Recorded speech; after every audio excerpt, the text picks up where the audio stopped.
Well,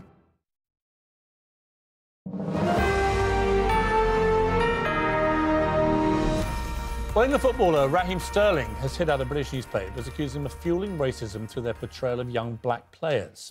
So Sterling took to social media to highlight how two relatively similar stories about a white and a black player were, in what he says, worded differently so that the young black kid looked in a bad light. His criticism comes after he was allegedly racially abused by fans during Man City's match against Chelsea on Saturday. Well, joining us to discuss all this is Daily Mirror's football writer Darren Lewis and former footballer Clark Carnell. Welcome to both of you. Talking to Henry Winter at the top of the show today. Very interesting, wrote a very good piece today. Big fan of Sterling. Thinks that there is subliminal racism, inspiring a lot of the headlines about him. I don't agree with that point. I think the racist abuse that Sterling got at Chelsea was repulsive, and the culprit should be banned for life, and I think that it probably will be. I think all the abuse players get is terrible, regardless of their skin colour. I think that's another issue. But on the specific issue, Darren, of whether the media coverage of Raheem Sterling is racially motivated and is racist, as Henry said, I have a problem with that. You know, I worked in Fleet Street almost all my life, and I don't see racist headlines. I see the same kind of stuff that I saw with Wayne Rooney, with Gaza, with David Beckham, and they were all white players. If you're an England superstar, the papers talk about you, and a lot of it is trivial nonsense. That's my argument. Well, listen, and I hear what you're saying because you were at the paper when I joined the Daily Mirror, and you were part of the decision-making to give me a licence to talk about the lack of black managers in the game and the problems with race and the inability to protect black players within the game from racial abuse. And since then, 2000, it's been 18 years and the landscape hasn't really changed. What's changed is the players' willingness to talk about it. If you go back to the 70s, where players were described in terms of their physicality, all muscles and physicality and limbs and arms, but no brains. And players since then have not been able to respond when they've been maligned, when they've been dismissed, where they've been, in some cases, humiliated. But I applaud Sterling in that, and I agree with you. I applaud Sterling for coming out. I think it's a courageous thing to do. He seems to have himself matured a lot in recent years. I don't think he's blameless. I remember a period he went through, he dived every 2 minutes and got rightly criticised for it. I didn't like his gun tattoo, for example. It's an arguable point. Some understood why he did it. So there are things that Sterling's done, which is a high-profile England player. I think he thoroughly deserves criticism, personally. Not because he's black, but because he's an England star doing stuff I think is divisive. However, and let's bring in Clark here, the central point here is not... I think everyone agrees the racist abuse he got in the terraces is disgusting. It's shocking because it doesn't happen as much as it used to, but there's an underbelly still lurking, I think, at a number of grounds where players get this, right? But putting that to one side, because I think most rational people agree that that's disgusting. The allegation that the media are racist to Raheem Sterling and other black players, I find that hard to agree with. I really do. I don't see the evidence of it being racist. Well, the evidence has just been put before you. Piers, and one of the hardest things... Yeah, but explain that, because I don't agree with that. I will, if you let me elaborate. One of the hardest things to evidence is subconscious racism. It's the hardest thing to evidence because you're trying to talk about a person's thought process and how they've come to their conclusion. And how do you bring evidence of the conditioning that a person has been brought up with? You can't bring evidence of that. Now, here, Raheem Sterling has brought us the perfect example to juxtapose a white player's situation and a black player's situation. Why is it racist? Tell me. That are virtually identical. The only difference being what you brought is that Foden has played 1 or 2 first-team games. 13 Premier League games. OK, a dozen. And the other player, as the headline, the story wasn't negative. No, it is. Look at the headline, Piers. The implication is that it's undeserved and that the young man is splashing out money willy-nilly. So here's what I say to you. The journalist who wrote that for the Mail, the contentious one, he's not white himself. He's, I believe, an Asian journalist, right? And he did a number of tweets yesterday explaining that there was not a racial thought in his body. Okay. What had happened was there was a big furore at the time over a big report that had come out about the number of young players who were earning vast sums of money. Let me finish. In that context, he did a story in which he said, look, this kid hasn't even played Premier League football and is buying a £2.5 million house, right? I actually think that's quite interesting and indicative of I'm going to bring an issue in the game. Pierce, 2 points in here. First of all, the two journalists in question, they don't write their own headlines. So there's one subline editor. The journalist thought the headline was fine. Yeah, he said that yesterday. The headline writer, that's the person who has put these two very differing but they're not, though, because Foden's a more established player, so it's not shocking that he could afford to buy a £2 million house. It implies that it's undeserved, but not just that. The further point is that why shouldn't it be portrayed that this is a young man who is earning incredible sums of money, who's being responsible before that opportunity is taken away from him? But I don't see racism driving this, Darren. Darren, what do you think? You know these journalists, right? I don't think they've got a racist bone in their body when they're doing these stories, right? No, I know Ian Herbert. I know he's a terrific journalist. I have no compunction whatsoever about saying that. But what I will say, what I will say is this. We're focusing on two particular pieces. And the piece I've written today for the Daily Mirror basically says we're in a culture. It's a culture. So when I talked about those players years ago and the way that they were described negatively, it's the language. Sometimes you don't have to use words like black. You don't have to be on terraces shouting abuse. I get that. A culture is And you are one of the very few black journalists writing about football. When I joined the Daily Mirror, and I went from working for a local newspaper to working for a national newspaper where you paid me very well, thank you very much. And I spent money. What's the problem? I don't think the papers have a problem. No. I see no evidence that the papers have a problem with... Listen, we're bandying about words like prejudice and racism, and what the point that Sterling is trying to make is that when we have built up over time language that reinforces negative stereotypes, language that tries to make black players know their place. You know, you highlight the point in its entirety. There's a conditioning that's gone through that lighter is better, and that informs our decision making. It's the conditioning that meant that my father, who was a hard-working, incredible man, but an imposing black man in the 70s, could never get a job despite his work ethic and capabilities.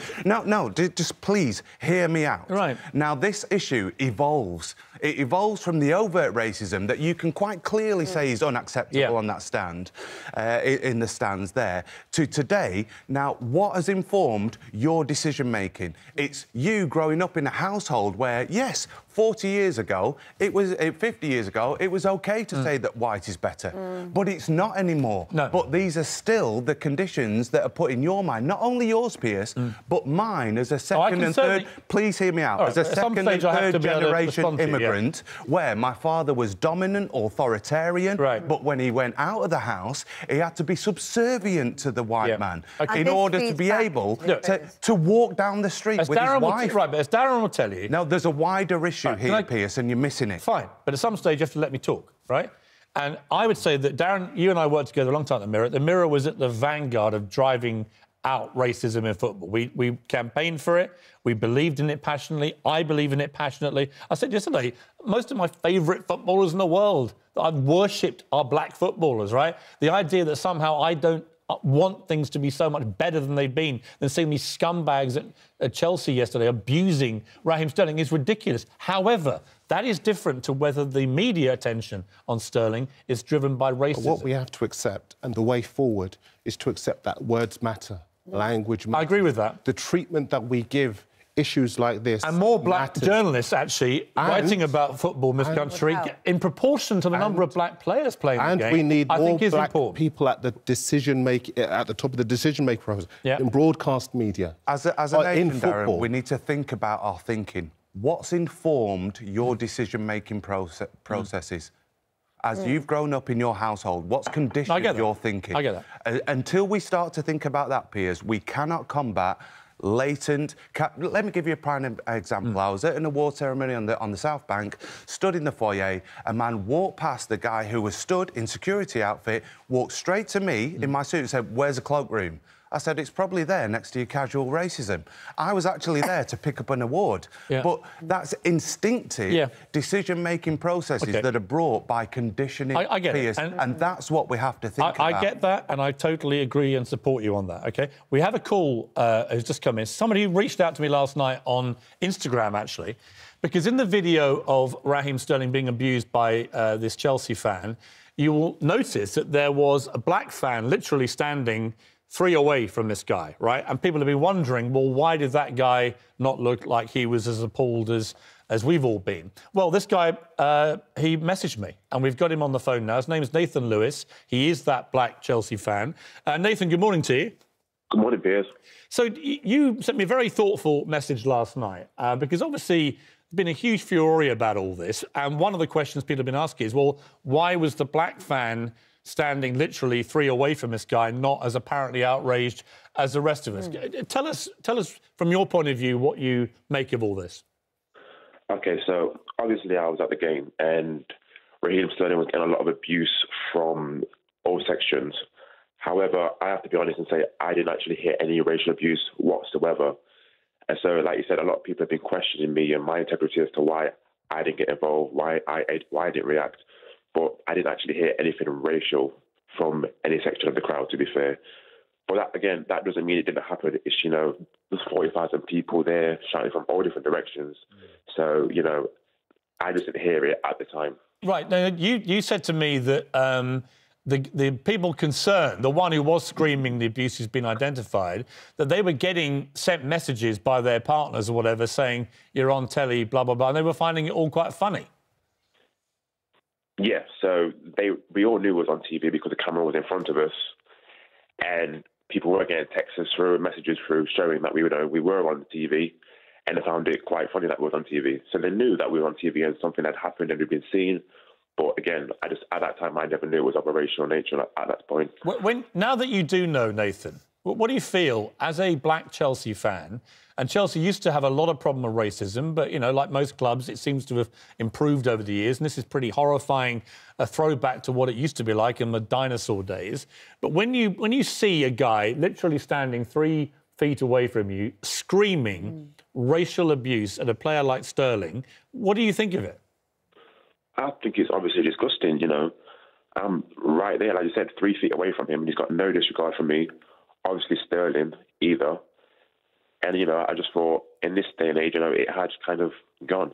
Luckily, I've not experienced racism in my life. So to see that happen, to see it on the TV happen just a few feet away from me is quite scary. Yeah, I mean, listen, Nathan, thank you very much for calling in. Just final thought to the chaps. I mean, it's interesting that, there's a black Chelsea fan standing there week in, week out, and he didn't hear this comment until he got home and watched it, and he was as appalled as we all are. We saw last week Pierre-Emerick Aubameyang from Arsenal have a banana chucked at him, right? This seems like we've gone back to the 70s. Well, it does, because we're at the end of a week where those 2 incidents have been either side of the Kick It Out report that says that racism has gone up. Reports of racism have gone up 53%. And I think as far as our industry is concerned, we have to work together. Let me just reiterate, racism isn't necessarily just what we saw at Stamford Bridge or in the North London Derby. Racism can be in the way we construct reports. It can be in the airtime we give to situations just like this.